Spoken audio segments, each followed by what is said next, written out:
Bonjour et bienvenue sur cette chaîne de tricot, moi c'est Jeanne et aujourd'hui c'est le 19e épisode de mes podcasts tricot où je vous parle de mes projets en cours, ceux que j'ai récemment terminés et ceux que j'aimerais commencer dans les jours ou semaines à venir. Donc aujourd'hui j'ai 3 projets terminés, 4 en cours et je voulais aussi vous parler de mes plans pour cet automne et voire cet hiver puisque ça y est on est officiellement en automne et donc je suis inspirée. Et je suis très motivée à tricoter, mon rythme s'est accéléré. Donc c'est pour ça aussi que je filme un peu plus tôt que mon rythme habituel. D'habitude je fais un podcast par mois et là ça fait moins d'un mois que j'ai filmé le dernier podcast. Mais je me dis que c'est pas plus mal. Les projets et les informations sont un peu plus fraîches dans ma tête. Donc j'espère que vous êtes bien installés, que vous avez un ouvrage avec vous. Et je vais commencer comme d'habitude par présenter ce que je porte, qui est aussi le premier projet terminé d'aujourd'hui, et c'est le Feels Right Tee de Lily Kate Makes. Donc celui-ci, je l'avais commencé la dernière fois, il me semble que j'avais fini le haut du dos, et je le tricote avec la Knitting for Olive coton mérino coloris molle, donc ce fil-là.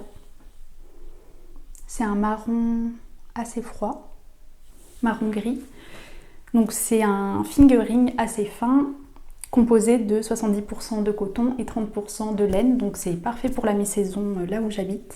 Donc ce fil, je l'avais déjà utilisé pour le Amility de Petite Knit dans le même coloris et il me restait une pelote, donc du coloris molle aussi. Et je voulais juste vous montrer la différence de bain de couleur et je suis assez contente. Le fil donc, que j'ai utilisé pour ce top est plus chaud que celui que j'avais utilisé pour le Amility. Je ne sais pas si vous pouvez voir la différence. Il est un tout petit peu plus rosé et plus chaud que lui. Donc j'ai eu de la chance, je suis tombée sur un bon bain de couleur. Et sinon je suis vraiment contente de ce coloris. Il est très joli parce qu'il n'est pas plat. Il a des petites variations de brun qui sont très jolies, que j'aime beaucoup. Donc je vous montre l'échantillon fait avec le fil qui me restait du Amility. Donc c'est pas exactement le même que celui que je porte, mais un très beau fil. Donc là, pour ce t-shirt qui a un peu des onces négatives et qui est très court, j'ai utilisé un peu plus de 2 pelotes. J'ai fait la taille 3 au lieu de la taille 2 puisque j'ai utilisé des aiguilles plus petites, j'avais un peu peur d'avoir une tension trop serrée. Enfin en fait c'est un peu compliqué parce que même si je fais un échantillon, ma tension de l'échantillon ne sera pas forcément la même que le vêtement fini puisque ma tension change en cours de l'ouvrage selon les journées, selon si je suis plus ou moins stressée ou je sais pas. Et donc je trouve ça un peu compliqué de calculer exactement sa tension. Donc au cas où j'ai tricoté une taille au-dessus parce que je préfère que ça m'aille un peu trop grand que trop petit. Et au final je pense que ça me taille très bien, je m'attendais pas à mieux. Donc pour expliquer rapidement la construction, comme je le disais, on commence par le dos. On a des rangs raccourcis dans le dos pour former les épaules. Ensuite on fait épaule droite, épaule gauche. On a aussi des rangs raccourcis sur les épaules. On joint le devant. Après on a des augmentations le long des emmanchures. Pour les augmentations aussi, il y en a sur le col. J'ai pas fait ce que recommandait le patron qui était de faire des augmentations barrées. Donc c'est les knit front and back. J'ai fait des augmentations orientées, donc make one left, make one right. Je trouve ça un peu plus propre. Après pour le corps, une fois qu'on joint en rond, on a des diminutions des deux côtés. Et pour les manches, c'est quasiment que des rangs raccourcis. Et on joint en rond vraiment pour quelques rangs à la fin, avant de faire les finitions en cotte 1-1 et le rabat tubulaire. Non, le rabat à l'italienne sans les 2 rangs de tricot double. On a aussi des diminutions sur les manches ici pour éviter que ça s'évase comme ça. Donc c'est vraiment un patron hyper bien pensé. Je suis hyper contente de comment il me taille. J'ai pas beaucoup de tricot aisance négative. Je crois que j'ai que la camisole numéro 9 et mes June tops. Mais en t-shirt à manches courtes, comme ça j'en avais pas. Et j'ai envie de m'en faire d'autres, vraiment je suis très contente. Je me sens très bien quand je les porte. J'ai déjà porté une fois au travail et une fois en ville. Il faut juste que je fasse attention, vu qu'il est très court, à porter un pantalon ou un short vraiment taille haute et ajusté pour pas qu'on voit trop mon ventre. Mais donc voilà, je suis vraiment trop contente de ce tricot. Je changerai rien à celui-ci, à part peut-être le faire un chouïa plus long pour qu'il soit portable avec les jeans taille haute qui me vont un peu plus larges, mais sinon vraiment je suis très très contente. Donc je peux passer aux autres projets terminés, c'est 2 accessoires. Le premier c'est les chaussettes que j'avais commencé la dernière fois, il me semble que j'en avais fini une. Donc ça y est, on a la paire. Donc ça c'était mon projet Portugal, j'en avais commencé une pour le voyage au Portugal parce que c'est toujours pratique d'avoir une paire de chaussettes en cours quand on voyage. C'est tricoté avec le fil Choppel Wool Zoberball Crazy que j'aime beaucoup. Donc je vais vous montrer de plus près. Qui fait des beaux dégradés de couleurs. Et qui est assez rustique au toucher. Mais il est quand même super wash, donc j'aime vraiment bien ce fil à chaussettes. J'ai suivi le patron I'm So Basic Socks de Summerly Design. C'est un patron gratuit d'une chaussette donc toute simple, tricotée de haut en bas avec un talon renforcé à gousset et les pointes diminution pour les orteils et rabat crafting comme toutes les chaussettes que j'ai faites jusqu'à ce jour. J'ai donc fait des petites cottes de 2 en haut avec je crois que c'était le montage et juste un rang avec le contrastant que j'ai aussi utilisé pour le talon et pour les orteils. Et après, donc la dernière fois, je sais plus, j'avais sûrement commencé la deuxième chaussette. Et en fait, ce que j'ai fait, c'est que j'ai commencé la première, j'ai bien avancé sur le pied, puis je l'ai mise en attente et j'ai tricoté la deuxième. Et après, je tricotais, quand je suis arrivée au même niveau que la première chaussette, je l'ai tricotée en même temps pour arriver vraiment au bout de ma pelote de Zoberball. Vu que c'est la deuxième paire que je fais avec ce fil, donc j'avais moins de 50 grammes et j'avais envie de tout utiliser, donc j'ai trouvé cette technique assez bien. Par contre, ça faisait que je savais pas quelle taille j'allais faire. Je les ai pas essayées en cours de route et l'idée c'était de les offrir à un garçon de mon entourage, vu que ça peut plaire à des garçons, le bleu, c'est un peu basique mais bon. Et parce qu'il y a du gris aussi, donc moi ça me plaisait pas. Et je suis contente, je les ai fait essayer à Jules et ça lui va. C'est la bonne pointure pour lui et donc je vais lui donner. Il accepte ses chaussettes. Donc voilà mon deuxième projet terminé, j'ai pas grand chose à dire vu que c'est vraiment des chaussettes toutes simples comme j'en ai tricoté plein déjà. Le dernier projet terminé d'aujourd'hui, c'est un petit projet hyper addictif que j'avais pas commencé la dernière fois mais j'ai dû le faire en 1 semaine à peu près. C'est un patron que je vous recommande vraiment, c'est le Pressed Flower Kerchief de Amy Christophers. Donc contrairement à son grand frère, le Pressed Flower Shawl que j'avais tricoté l'année dernière, celui-ci est un patron gratuit. C'est une collaboration de Pom Pom Magazine et de Hobby. Donc il est gratuit et il est disponible en français si ça vous intéresse. Et si ça vous intéresse aussi de travailler plusieurs couleurs, là c'est très bien parce que c'est de la mosaïque, c'est pas du jacquard. Et donc on tricote qu'un fil à la fois, c'est juste des mailles glissées. La construction est assez simple, ça se tricote d'un bout à l'autre, donc on commence par un bout là, on fait des augmentations, j'ai fait des make one left, c'était pas précisé quel type d'augmentation dans le patron, c'était juste écrit make one, donc voilà, j'ai fait des make one left, et quand on a la longueur à peu près qu'on désire, on fait les diminutions. Donc c'est très facile à modifier, hein. Si on veut faire un châle plus long, juste on continue d'augmenter, et si on veut faire un châle plus petit, on s'arrête avant. Donc je vous l'essaye. Je crois que j'ai juste rajouté une fleur, moi, parce que ma tension était peut-être un petit peu plus serrée que ce qui est recommandé. Donc on peut le porter comme ça, ou alors soit on le porte comme ça en faisant un nœud devant, mais ça étrangle un petit peu. Sinon, le patron propose des petites, alors en anglais c'est slides, je crois que c'est des coulisses. Ça permet de fermer le bandana sans avoir à faire de nœud, donc c'est un peu plus joli et ça étrangle moins. Donc ça, les instructions pour cette petite coulisse sont dans le... J'ai pas regardé si elles étaient dans la page du patron, mais en tout cas elles sont sur la page de description sur Ravelry. Et donc j'en ai fait un de chaque couleur dans le doute. Mais je crois que je préfère le rendu du jaune. Donc pour les couleurs et les fils que j'ai utilisés, C'était des restes, donc ce qui est vraiment bien avec ce patron, c'est qu'on n'a vraiment pas besoin de beaucoup de métrage pour le faire. Et c'est tricoté sur des aiguilles 4 mm aussi, j'ai pas précisé. Alors j'ai utilisé pour le rouge le Knitting for Olive Merino et Mohair coloris claré. Donc c'est un rouge un peu violet, c'est pas vraiment du bordeaux, c'est plus rouge que du bordeaux, que j'avais utilisé pour ma Elizabeth Blues de Petite Knit. Donc j'avais un reste de ça.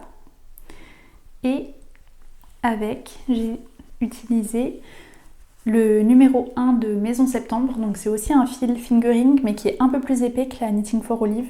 Donc je me suis dit que ça irait mieux pour faire les fleurs, pour que les fleurs ressortent plus. Et le Knitting for Olive Mohair coloris caramel, que j'avais utilisé pour le sweater numéro 15 de My Favorite Things Knitwear.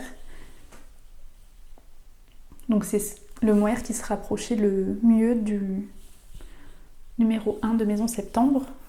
Un fil que j'ai eu d'ailleurs dans le calendrier de l'Avent 2024, que j'ai toujours pas utilisé.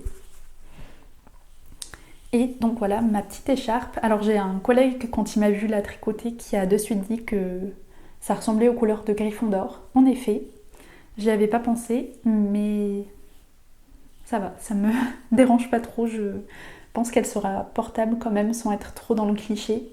Puis c'est pas des rayures donc... Mais c'est surtout que j'avais très envie de tricoter des couleurs automnales, donc là je pense que on est dans le thème. Donc ce petit châle, on a eu l'idée de le tricoter en mini-cale avec Patricia, une copine de Paris, et il y a Juliette aussi qui est à Paris qui s'est joint au mini-cale, et je pense que je vais en refaire un. J'ai demandé à ma tante si ça lui plaisait, et elle m'a dit pourquoi pas, donc je ne vais pas tarder à en monter un deuxième parce que c'est vraiment un petit projet hyper rapide, addictif, et c'est toujours très satisfaisant de trouver des restent dans mon armoire à laine qui vont bien ensemble sans avoir à racheter de nouvelles pelotes. Donc trop contente de ce petit projet. On peut maintenant passer à mes encours. Alors, le premier, qui est le plus avancé, que je garde dans le sac à projet Petite Knit, c'était la collection Fleurs d'abricot, que j'aime beaucoup. Donc j'ai presque fini un gilet à rayures. Donc dernier épisode, je vous avais montré mon avancée sur le Stripe Overload cardigan de Spectacle Streak, et vu que ça faisait longtemps que j'avais pas tricoté ce gilet, je me demandais si j'avais vraiment envie de continuer, et au final c'était pas le cas, et vos commentaires m'ont un peu conforté dans mon choix de le détricoter, donc c'est ce que j'ai fait.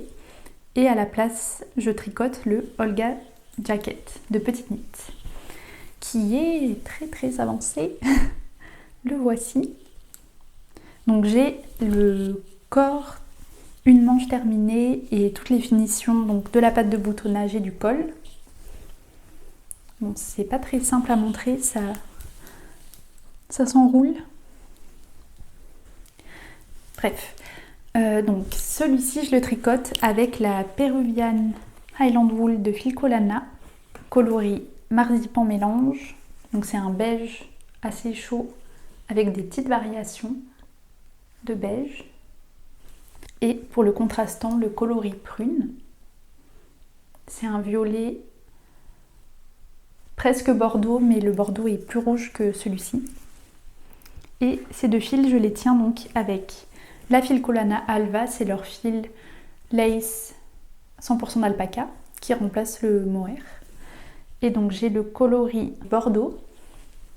Vous voyez que la péruvienne elle est plus violette que le bordeaux. Et le coloris Desert Sand. Donc il est un peu plus foncé que le marzipan mélange. J'aime vraiment bien le rendu des couleurs de la Peruvian Highland tenue avec la Alva. Ça rend le projet un peu plus chaud que si j'avais juste tenu la péruvienne.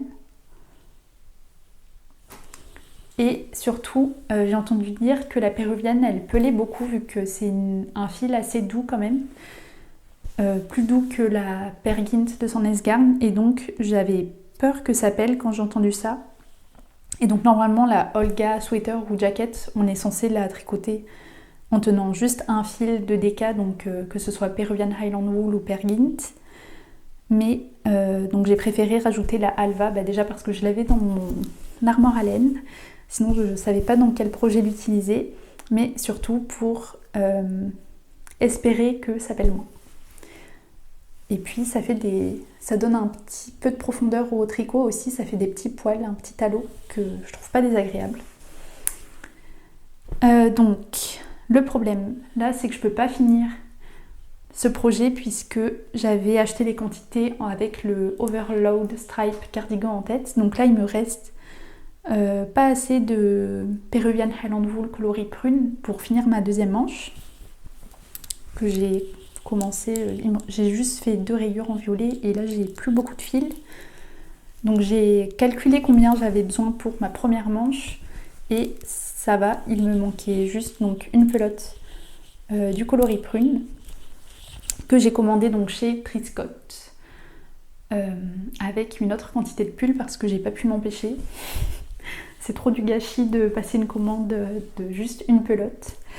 Mais sinon, donc ce pull, la construction est très simple, c'est épaule tombante aussi. Donc on commence par le dos, on monte toutes les mailles du dos. Et ensuite on vient, donc on casse le fil, on le rejoint ici et après on fait des rangs raccourcis jusqu'à ce qu'on arrive là. Ensuite on tricote le dos à plat, sans rang raccourci. Ensuite on fait comme d'habitude épaule droite, épaule gauche. Là c'est un col rond. On n'a pas d'augmentation pour l'emmanchure, juste on joint le dos et les devants ensemble et on tricote tout ça en aller-retour. Pour les finitions c'est des cottes 1-1 et un rabat tubulaire. Et pour les manches, il n'y a pas de rang raccourci non plus pour former les manches. C'est juste tricoter en rond directement et on a des diminutions que j'ai notées là avec des petits marqueurs. Et pour les manches, vu que c'est des rayures tricotées en rond, j'ai fait la méthode des jogless stripes. Il y a plein de tutos YouTube sur cette technique pour éviter d'avoir un effet escalier. Donc voilà, rapidement pour la construction. Et je pense que les rayures à 4 rangs, c'est mon rythme de rayures préféré. Je vous montre mon échantillon du gilet que je voulais faire au début, qui a juste des rayures de 2 rangs, donc encore plus fines. Mais je trouve que ça laisse pas bien les coloris s'exprimer. On voit pas bien les variations du beige. Alors que là, on voit mieux les coloris, je trouve. Et ça fait moins d'informations. Je sais pas ce que je raconte. Autre chose sur la laine, vu que là, j'ai rajouté le fil de Alva, mais que j'ai quand même tout tricoté sur des aiguilles 4 mm, ça fait que c'est un tricot très serré, très lourd. Donc il n'y a pas beaucoup de drapé. Et j'ai regardé parce que je sais que Petite Knit a aussi un patron où elle tient ces 2 fils ensemble, c'est le Kei Sweater ou le Kei Cardigan. Et elle le tricote pas sur des aiguilles 4 mm, mais plutôt sur du 4.5. Donc voilà, si jamais vous voulez faire le Olga Sweater ou jacket avec les mêmes fils que moi, sachez juste que sur du 4 mm, ça fait un rendu un peu serré. Donc soit vous faites un tricot plus serré, soit vous pouvez augmenter la taille d'aiguille et faire une ou plusieurs tailles plus petites. Donc pour lui, l'idée c'était vraiment de tricoter un gilet plus portable que le Stripe Overload cardigan avec le même fil, et donc j'espère que ce sera bien le cas de ce Olga jacket. Mais bon, il y a eu tellement de versions de ce gilet tricoté dans les mêmes coloris vu que c'est les mêmes couleurs que ce qu'a utilisé Petite Knit pour sa version. Donc je pense que ce sera portable. Si autant de personnes l'ont tricoté, c'est qu'il doit y avoir une bonne raison. Donc mon deuxième en cours, c'est un projet que j'ai commencé il y a quelques jours et qui va assez vite. C'est le Cloud Sweater de Petite Knit. Tadam! Donc lui il va vite parce que c'est tricoté sur des aiguilles 4.5 mm et c'est un pull tout simple en jersey. Et surtout c'est tricoté avec un fil tellement doux que j'ai très hâte d'avoir fini ce pull pour le porter cet automne.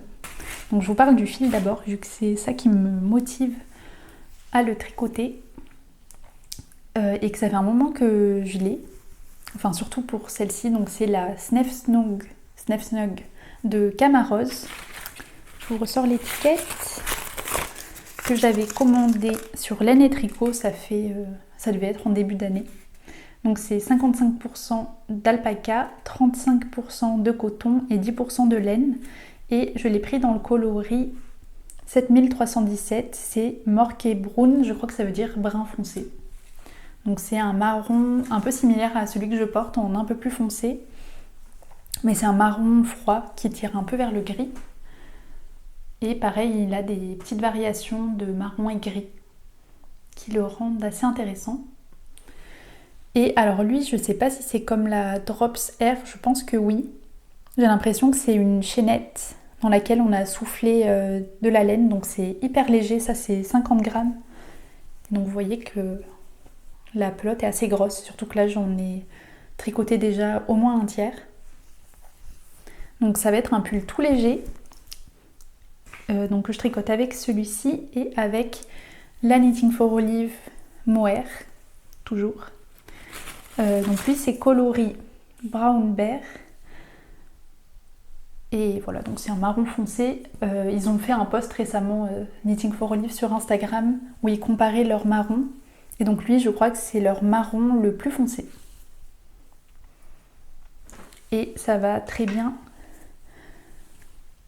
avec la Snef Snug de Camarose en brun foncé. Donc les deux tricotés ensemble, ça donne ça.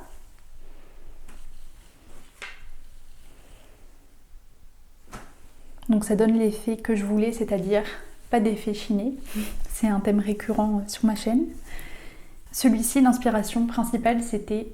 Bon, il y a Petite Knit, bien sûr, qui porte très bien ses modèles, mais surtout, il y a un compte Instagram que j'adore, c'est Emily Maryse. Il y a un autre projet dont je vous parlerai tout à l'heure pour mes plans tricot, qui a été inspiré par elle, et vraiment, j'adore souvent les versions des patrons de Petite Knit qu'elle fait. Ça m'inspire beaucoup. Mais donc, pour la construction, c'est des épaules tombantes. Donc on commence aussi par le dos. On a des rangs raccourcis pour faire le haut du dos. Quelques augmentations au bout pour les emmanchures. Ensuite, pour les devants, donc on relève les mailles sur la pente des épaules. Ensuite, comme d'habitude, on fait épaule droite, épaule gauche. On a des petits rangs raccourcis là pour former les épaules devant. On a aussi un détail de maille envers, ces deux rangs de maille envers pour noter la ligne des épaules. Et donc là, je ne les ai pas fait encore, mais on aura ce même détail au niveau de l'emmanchure une fois qu'on relève les mailles pour les manches. Et pour le col, je crois que c'est juste un col en jersey qui s'enroule. Et pareil pour les manches et le corps. Donc c'est un pull assez minimaliste, dans un coloris que vous savez j'apprécie beaucoup et que j'ai aucun souci à porter. Et je pense qu'il sera bien aussi vu qu'il a un peu de coton et d'alpaca, ce sera peut-être un petit peu moins chaud qu'un pull 100% mérino c'est soie. Voilà le cloud sweater que j'avais prévu de tricoter depuis un petit moment, ça fait plus d'un an je pense que j'ai acheté le patron.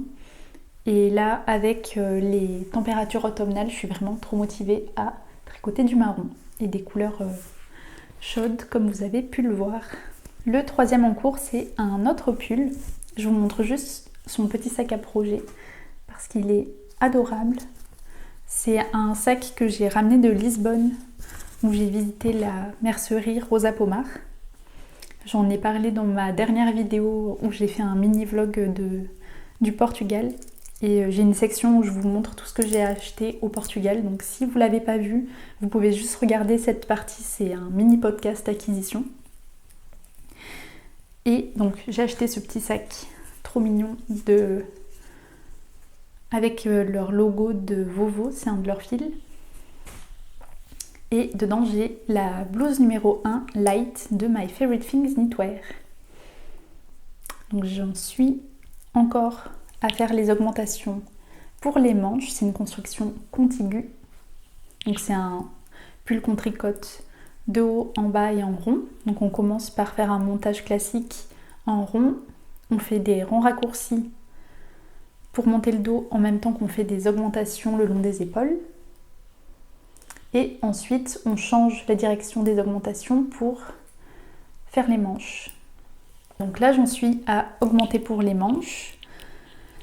Et donc c'est un tricot qui est assez rapide puisqu'il se tricote sur des aiguilles 6 mm. Et normalement, il faut tenir 2 brins de mohair pour cette version de la blouse numéro 1 light. Et moi, j'utilise que un brin de mohair. Donc c'est le fil de Dererum Natura, donc c'est la Bérénice. Je retrouve l'étiquette pour le coloris, c'est le coloris doré. Et la composition change un peu des mohairs habituels, c'est 55% de super kid mohair, 25% de soie et 20% de laine. Donc il y a de la laine, c'est assez rare dans les mohair et soie.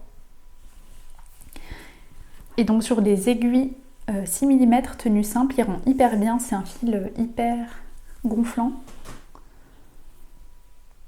Enfin bien sûr c'est un tricot très ajouré, mais je trouve que ça fait pas ridicule. Ce patron, c'est la deuxième fois que je le tricote.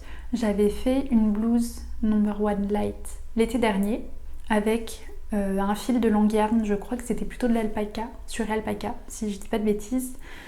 Et je l'aimais bien, mais c'était pas un coup de cœur et j'avais envie de donner ce tricot à une amie, donc elle était très contente de recevoir ce tricot. Et vu que c'est un projet qui est quand même chouette à tricoter, qui demande peu de laine et qui est très transportable, on s'est dit avec une amie sur Montpellier que ce serait parfait pour tricoter pendant le knit-it. Donc mon objectif c'est de joindre sous les emmanchures pour le knit-it, comme ça j'aurai juste à tricoter en rond sans réfléchir. Et vu que je compte bien rentrer avec plus de laine que j'aurais acheté pendant le salon, je me dis que ça peut être bien de prendre un tricot très compact. Donc là, vu que je tiens qu'un fil de mohair au lieu de 2, ma tension est un petit peu plus serrée que ce qui est recommandé. J'ai une maille de plus dans mon échantillon pour avoir 10 cm. Et donc, j'ai décidé de faire la taille 5. Donc là, c'est ce que j'ai fait pour le début du pull. Et je vais l'essayer en cours de route avant de séparer les manches du corps pour être sûre que mon emmanchure n'est pas trop grande non plus. Donc ce qui est bien avec les tricots comme ça, c'est que c'est assez ajustable, enfin comme pour les raglans, on peut l'essayer et décider de quand séparer les manches du corps. Donc voilà pour ma blouse numéro 1 de My Favorite Things Knitwear. Le dernier projet en cours, c'est une autre paire de chaussettes, toute simple. Donc c'est aussi le patron de Summerly Design gratuit, les I'm So Basic Socks, que je tricote sur des aiguilles 2,25 mm avec le fil Mondim, donc c'est le fil à chaussettes non superwash de Rosa Pomar. C'est un fil à chaussettes sans nylon, donc c'est un fingering qui est plus retordu pour que le fil soit plus solide, si j'ai bien compris, et qui est recommandé de le tricoter sur des aiguilles plus petites que du 2,5 mm. Donc c'est pas la première fois que je tricote ce fil, je m'étais déjà fait 2 paires de chaussettes avec, je mettrai des photos là. Et donc il y en avait une, la blanche et bleue, qui était censée être pour Jules, mais je l'avais passée à la machine, ça avait feutré. Donc ne faites pas ça, c'est pas une laine superwash. Et j'avoue que la deuxième paire, je l'ai pas beaucoup portée parce que c'est pas des coloris qui vont bien avec ce que je porte d'habitude et je les porte pas beaucoup à la maison. Enfin j'ai dû les porter quelques fois juste en intérieur, mais je peux pas vraiment faire de retour sur la durabilité, la rigidité de ce fil à chaussettes sans nylon. Et donc là je me suis dit que j'allais faire une paire de chaussettes toute simple, unie en jersey, et j'espère donc la porter cette fois-ci dans des chaussures en hiver. Mais je pense que ça ira bien avec mes vêtements. Donc c'est dans ce joli vert bleu gris. C'est le coloris 571. Et j'avais acheté ça donc chez Rosa Pomar à Lisbonne. J'ai acheté un bundle de leur laine à chaussettes Mondim. Donc elle avait fait des petits lots de restes de leur laine à chaussettes. Donc j'avais celui-ci avec ce rose saumon et un autre reste vert que j'ai pas pris là. Donc j'avais pas le nom des coloris exacts, mais j'ai un peu regardé sur Ravelry et je pense que donc c'est le 571 pour le bleu. Donc là j'avais plus de 50 grammes pour celui-ci et donc je fais, comme je disais, des chaussettes toutes simples. Donc même construction que pour les chaussettes que je vous ai montrées avant. J'ai fait des côtes de 2 un peu plus longues. J'ai dû faire 20 rangs et j'ai monté 68 mailles. Donc je crois qu'elle est peut-être un peu trop courte vu que je l'ai tricoté le pied pendant une soutenance de thèse d'un ami. Donc je me sentais pas trop d'essayer la chaussette pour vérifier la longueur. Donc c'est possible qu'elle soit un petit peu trop courte. À voir après blocage si c'est la bonne taille. Sinon je rajouterai quelques rangs. Et donc j'ai commencé la deuxième. Mais j'avoue que je suis pas très motivée pour la tricoter de suite parce que bientôt c'est le mois d'octobre et en octobre c'est Socktober, donc c'est le mois dédié au tricot des chaussettes. Enfin moi je le dédie pas qu'à ça, mais j'avoue que ça me motive souvent à avoir une paire de chaussettes en continu sur les aiguilles. Et aussi parce que donc le premier week-end d'octobre, comme je disais, je vais au Knit It et j'ai envie d'avoir quelque chose d'un peu plus engageant que cette paire de chaussettes. Donc j'ai 2 options pour mes prochaines chaussettes. Alors, soit je tricote toujours de la Mondim, donc dans ce coloris rose. J'ai pas regardé à quel coloris ça correspondait. Et je me fais les Petal Drop Socks de Handmade by Florence, ou Florence Miller. C'est un patron que j'ai déjà tricoté l'hiver dernier pour ma maman, donc c'était un de ses cadeaux de Noël. Et ce patron est hyper joli, hyper chouette à tricoter, bien écrit. Et vu que je l'ai offert, j'aimerais bien peut-être me faire une paire pour moi. Et en plus, ça serait dans le thème, encore une fois, de l'automne, vu que Petal Drops Socks, c'est les pétales qui tombent, donc c'est de la saison. Et je me suis dit qu'au lieu de le faire en beige, ça pourrait être une jolie couleur pour ce patron texturé. Ça mettrait quand même bien en avant la texture. Donc soit je fais ça, que je monte très bientôt, donc cette semaine sur mes aiguilles pour l'avoir commencé avant le Knit It, soit je me fais encore le même patron, donc I'm So Basic Socks, mais avec un reste de la Zauberball Crazy coloris piano bar. Cette pelote, je l'avais achetée à l'Alainerie à Bordeaux il y a 2 ou 3 ans, donc quand je commençais à tricoter. Et je me suis fait une paire de chaussettes avec déjà. Et donc là, il me reste 43 grammes, quelque chose comme ça. Donc c'est pas assez pour me faire une paire de chaussettes en tenant juste ce fil. Mais je me suis dit que je pourrais me refaire des chaussettes toutes simples en jersey en mettant un contrastant pour le talon, les pointes et pourquoi pas juste le rang de montage et le premier rang. Et je voulais un truc pas trop contrasté, donc ce bordeaux ça pourrait être bien avec. Je vous mettrai là aussi une photo, j'ai été inspirée pour ces chaussettes par Kira de Haut Confetti. Donc je crois qu'elle a mis cette photo sur Ravelry, je vous mettrai la photo ici. Et donc elle a tricoté cette paire de chaussettes aussi avec un autre coloris de la Zauberball Crazy. Ça me donne envie de les acheter dans tous les coloris. Voilà les chaussettes que je tricoterai pour le mois d'octobre. Je ne sais pas encore dans quel ordre. Si vous avez des préférences, n'hésitez pas à me dire en commentaire. Peut-être ça m'aidera à choisir. J'ai une autre paire de chaussettes, mais pas pour une taille adulte. Ce serait pour le bébé d'un collègue. Et alors, j'ai pas le nom du patron, mais j'ai vu que Marlène Knits a tricoté une paire de chaussettes pour un nouveau-né aussi et que c'est un patron gratuit, donc je vous mettrai le nom du patron ici. Et donc je voulais tricoter des petites chaussettes avec cette laine superwash, donc c'est de la laine à chaussettes de Kremke Solwool, c'est leur Head Wellness. C'est 65% de laine superwash, 25% de polyamide et 10% d'alpaca. Donc c'est tout pour Socktober. Et mon autre prochain caston, j'ai pas encore reçu la laine, mais ce sera un autre test pour Moreka Knit, donc Kate, qui m'a proposé de tester un gilet tout simple en jersey. J'ai pas de photo pour vous montrer à quoi il ressemblera vu qu'elle n'a pas encore tricoté. Je peux juste vous dire que j'ai choisi la laine, donc ce sera en laine Pura Lana et Kid Seta de Gepard Yarn.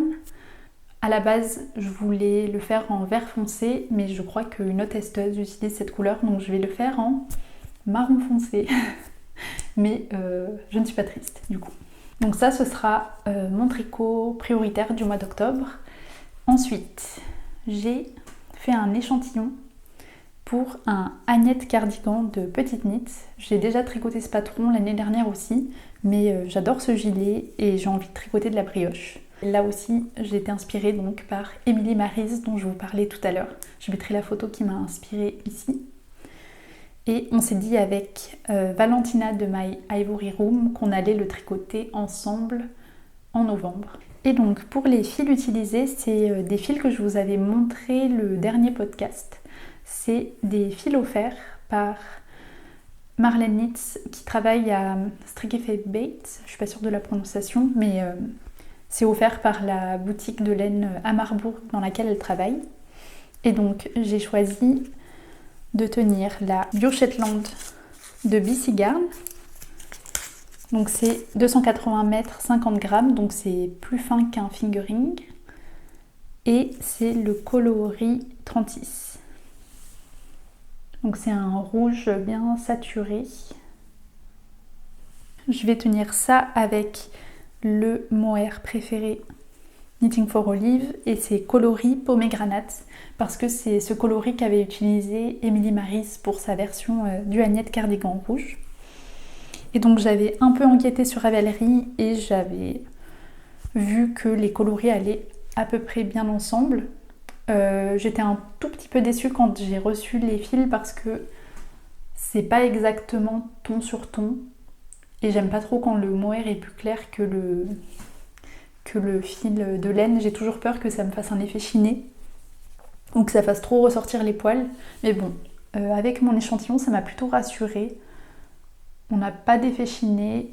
J'ai quand même le rouge que je voulais qui est un peu moins saturé, moins flash que celui que j'ai utilisé par exemple pour le Monday Sweater de Petite Knit que j'ai tricoté cet hiver.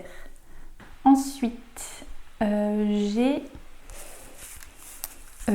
4 pelotes de la Olivia de Ovella Negra que j'ai acheté à Porto, au Portugal.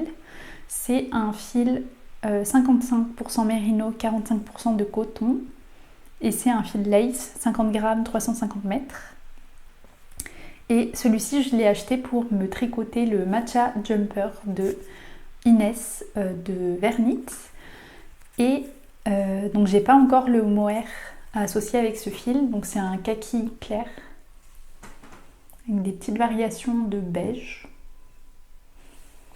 Donc là, je pense que je vais faire, c'est que je vais le prendre avec moi à Lyon, au Knit It, et je vais voir si je trouve du mohair qui irait bien. Si jamais une d'entre vous a ce fil et un mohair qui va bien avec, je veux bien savoir. C'est le coloris 14. Mais donc ça, c'est un plan pour cet automne, si je trouve le mohair qui va avec. Et sinon, ce sera pour l'hiver ou pour le printemps prochain. Ensuite, pour plutôt début d'hiver, je veux faire un pull pour Jules, pour Noël. Et donc toujours de la laine que j'ai ramenée du Portugal. On est allé donc à Rosa Pomar avec Jules et il a choisi une quantité de pull de Brusca coloris 582. Donc c'est ce marron orange.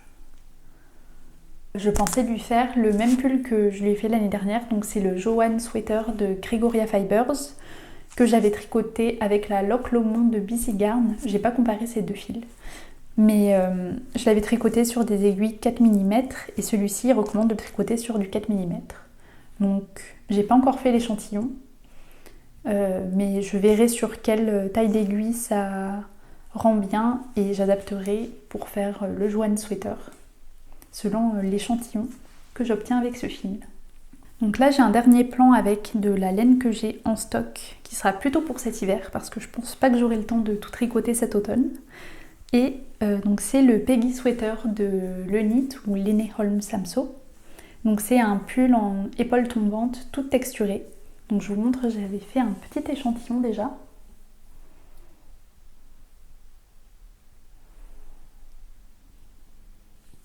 Et donc ce pull, je vais le tricoter avec la Knitting for Olive Merino coloris poudre. Et je voulais le tenir avec la Kremke Merino Fingering qui m'a été offert aussi par Kremke Soulful. Et donc voilà le plan que j'ai eu pour tricoter ce fil. Et d'ailleurs j'en profite pour remercier Béatrice qui m'a offert le patron du Peggy Sweater. Donc merci beaucoup Béatrice. Et j'ai oublié de remercier aussi Anna qui m'a offert le patron du Matcha Jumper. Donc si jamais vous voulez soutenir ma chaîne, je laisse en barre de description une wishlist Ravelry où vous pouvez m'acheter les patrons qui sont sur cette liste. J'essaye de mettre surtout des accessoires pour que ce soit pas trop cher.